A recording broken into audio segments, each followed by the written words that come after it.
Assalomu alaykum, hurmatli konsultantlar. Bugun sizlar bilan yana bitta Molecular Force seriyamizni ura kompleks, ya'ni ayollar siydik yo'llari, qoviq, siydik chiqarish kanallarida uchraydigan yallig'lanishlarni profilaktika qilish va ularni bartaraf etish uchun mana shunaqa ajoyib badimiz haqida gaplashib o'tamiz. Molecular Force seriyamiz bilasizlarki, bir muammoga bir yechim hisoblanadi. Tarkibidagi bioperin esa aynan tarkibidagi mevalarni va o'simliklarni foydali xususiyatlarini aynan hujayraga yetkazib beruvchi xususiyatga ega. Bilasizlarki, sistit bu ayollarning eng yaqin dugonasi deb hisoblansa ham bo'ladi. Hozirgi vaqtda bu judayam kuchaygan. Yosh kelinchaklarimizdan boshlab yoshi o'tgan ayollarimizda sistit holatlari judayam ko'p kuzatiladi.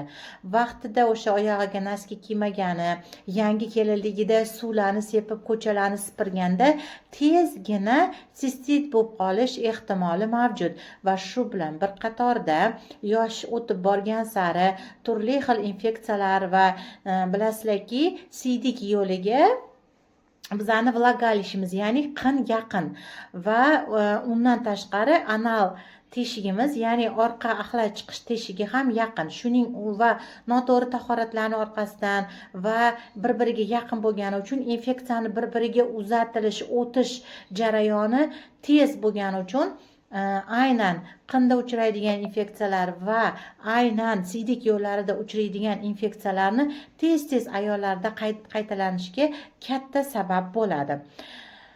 Aynan sistitni ham ko'p uchrashiga hozirgi vaqtda judayam ko'p omillar mavjud. Bulardan bittasi turli xil dorilar.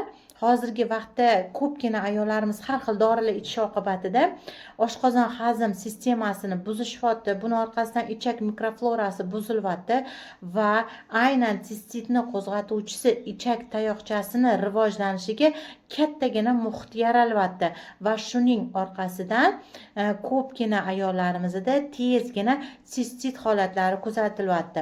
Bilasizlarki, sistit shunaqangi og'riqli jarayon hisoblanadi.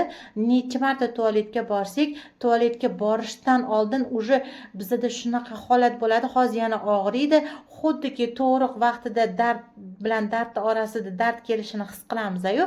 Bu yerda ham xuddi shunaqa siyishdan oldin kuchli qovuqda va chiqib ketguncha achishish holatlari bilan og'riq va undan tashqari xuddiki oxirgacha siyib bo'lmagandek holat, qovug'ingizda doim siygiz qistab turadigan holat kuzatilishi sistit belgilari hisoblanadi. Mana shuni oldini olish maqsadida va buni bilasizlarki, sistit judayam tez qaytariladigan kasallik hisoblanadi. Даже bir xilada dori, ya'ni tabletkalar ichish orqali ham davo topmasdan qovuqlarni yuvib, har xil mazla yuvorib, shunaqa holatlarda ham davolash usullari mavjud. Chunki sistit tez qaytalash xususiyatiga ega. Bizning badimizda esa aynan mana shu sistitni oldini olish yoki bo'lmasa yallig'lanish jarayonlarini kamaytirish, ya'ni kasallik avji holatlarida ham yordam beradi va eng zo'ri sistitni qaytalanishini oldini oladigan bad hisoblanadi. Ya'ni ayollarimiz uchun yordamchi eng zo'r badlarimizdan biri hisoblanadi. Aytib o'tganimdek, ko'pgina hazm sistemasi buzilgandagi oshqozon kasalliklaridan keyin ham ko'p holatlarda sistit kuzatilyapti. Va bu keyinchalik yana qaytalash bilan organizmda qolib ketyapti. Keyinchalik oshqozon holati bo'lmagan taqdirda ham sistit holatlari kuzatilib turibdi. Yana sistitni qo'zg'atuvchi yana bitta hozirgi vaqtda omillardan bittasi, biza bilasizlarki, juda ham ko'p yoshlarning orasida turli xil sintetik ich kiyimlarni kiyish juda ham avjida. Ayniqsa juda ham ipga o'xshagan, ham atlasniga o'xshagan, gipyurga o'xshagan ich kiyimlarni chiqqani to'g'ri, ular judayam chiroyli, lekin sog'lig'imizga kerakli vaqtda ziyon ham yetkazadigan kiyimlardan biri hisoblanyapti.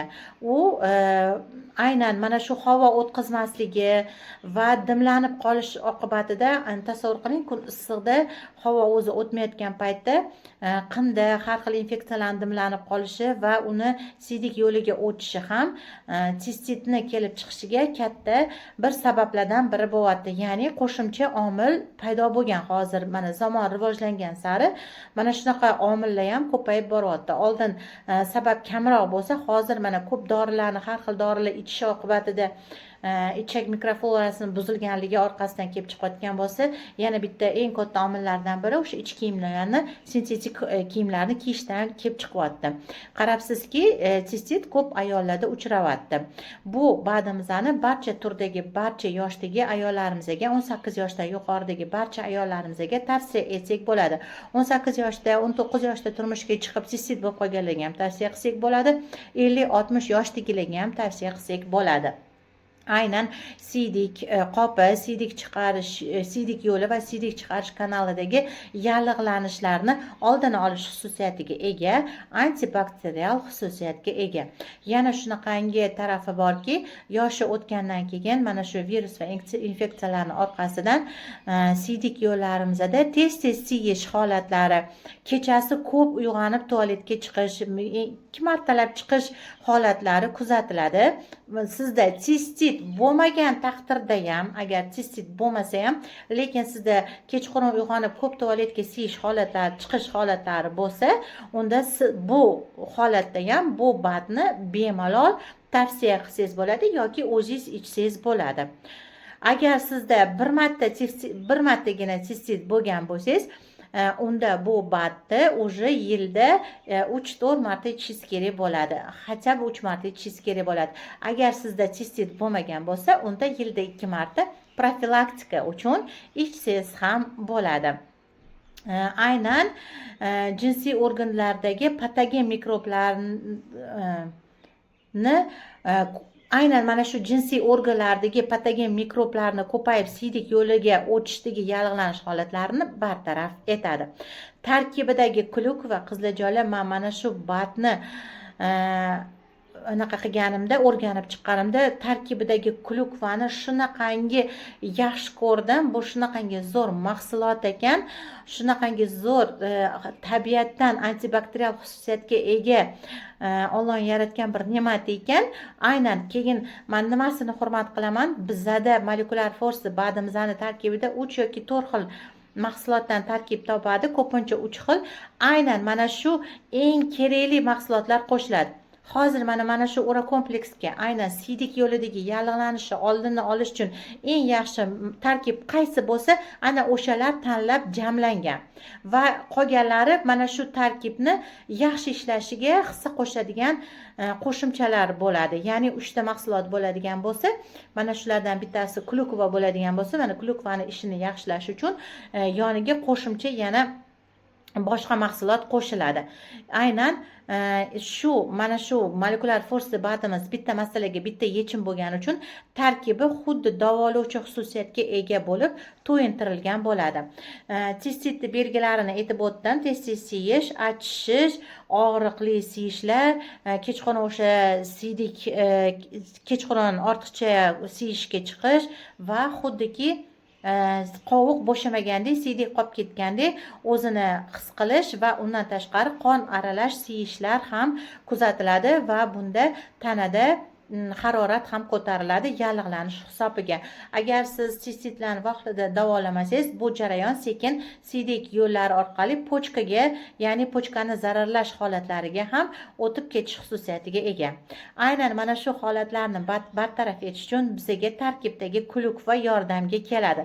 Klukva ekstrakti qiziljoylar shunaqangi antibakterial xususiyatga ega ekanki, patogen mikroblarni kamaytiradi. Mikrob kamaygandan keyin bilasizki, yallig'lanish ovqatlanish kamayib boradi.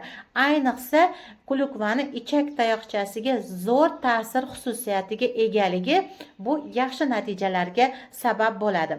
Undan tashqari klukvani aynan siydik yo'lidagi infeksiyalarga ta'sir qilish bilan birgalikda soch o'sishiga katta hissa qo'shadi. Tirnoqlarni mustahkam bo'lishiga katta yordam beradi. Qaranglar, ham siydik yo'lini davolayapmiz, ham soch va tirnoqlarimizni yaxshi bo'lishiga hissasini qo'shib ketyapti va shu bilan bir qatorda antioksidant xususiyatga ega va vitamin C mavjud klukva ekstraktida. Bu esa immunitetni ko'tarilishiga kattagina hissa qo'shadi. Undan tashqari klukvani shunaqangi zo'r xususiyati bor, o'sha vitamin C borligi immunitetimizni ko'tarishga yordam bergani bilan bir qatorda kollagenni ishlab chiqarishni stimulyatsiya qiladi. Bu esa bilasizlarki, kollagen ishlab chiqarishi stimulyatsiya bo'lgandan keyin o'z-o'zidan ajinlarimizni tortilishiga, yosharishiga va erta qarishi oldini oladi. Va undan tashqari qaranglar, klukvani qanaqa zo'r xususiyatlari bor ekan, qorinni to'q qilish xususiyati ham bor ekan. Bu esa appetitni nazorat qilishga va shu qatorda vaznni kamayishiga ham hissa qo'shadi. Mana tarkibidagi bitta klukvani antibakterial, ya'ni siydik yo'lidagi ichak tayoqchasiga ta'siridan boshlab soch, tirnoq, yuzimizdagi ajin va hattoki vaznimizgacha qo'shimcha anaqamiz bor ekan. Qo'shimcha ta'sirlari bor ekan. Shunaqangi ham siydik yo'lini, ham tashqi go'zalligimizni, ham vaznimizga ham birdaniga yordam, kompleksni yordam ketishi aynan mana shu klukvada mavjud ekan. Undan tashqari bu tarkibda klukvadan tashqari, chunki antibakterial xususiyatdan tashqari yana uni qo'llab-quvvatlovchi kurkuma ekstrakti bor. U immunitetni ko'tarishga va shu bilan bir qatorda uni ham antibakterial xususiyati bor va klukvani antibakterial xususiyatini kuchaytirib berish xususiyati ham bor va unga qo'shimcha qilib ko'k choy ekstrakti bor tarkibida, qizilajoli. Uni ham antioksidant xususiyati bor. Bilasizlarki, antioksidant xususiyat bu bizlar uchun juda ham kerakli.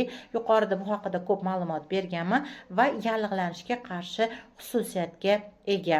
Ko'rib turganingizdek, aynan sizda sistit va ko'p yeyish, siydik usholmaslik holatlari kuzatiladigan bo'lsa, aynan mana shu Ora kompleks badimizni tavsiya etishinglarni so'rayman. Agar yoshi katta ayollarda ko'p yeyish va siydik usholmaslik holatlari kuzatilayotgan bo'lsa, bu badimizni yilda 3 marta ichishligini tavsiya qilaman. O'zligi effektini ichishi boshlashgandan keyin o'zligi sezishi boshlashadi. Xuddi boshqa badlar singari ikkita kapsuladan bir mahal yoki bitta kapsuladan 2 mahal ovqatdan keyin ichiladi. Barcha badlarni ovqatdan keyin yarim soat ichida ichib olgan ma'qul deb hisoblanadi.